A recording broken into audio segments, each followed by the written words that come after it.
Port du masque obligatoire dans les transports et les magasins, instauration du télétravail et jauge pour les événements privés. Ces nouvelles mesures sont entrées en vigueur à Oslo et sa région en Norvège après l'apparition d'un foyer présumé du variant Omicron. Un cas a été détecté parmi une cinquantaine de personnes toutes positives au Covid-19.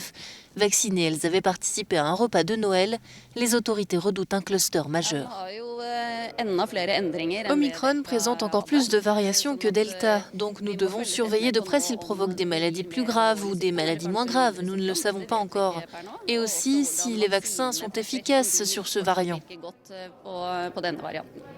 Pour alerter la population sur la situation très compliquée dans les établissements de santé et inciter à la vaccination, cet hôpital de Rosenheim en Bavière a décidé d'allumer certaines chambres en rouge.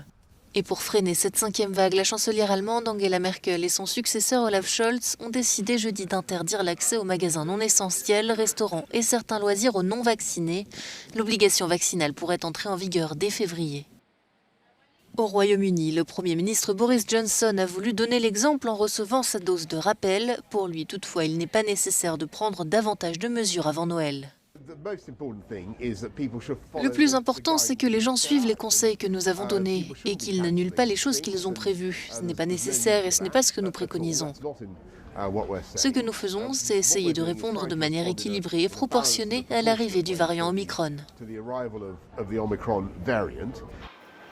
En France, enfin, le Premier ministre Jean Castex a annoncé la tenue lundi d'un nouveau conseil de défense sanitaire pour voir s'il y a lieu de prendre des mesures complémentaires face à la cinquième vague. Des interrogations partagées par de nombreux pays européens à l'approche des fêtes de fin d'année.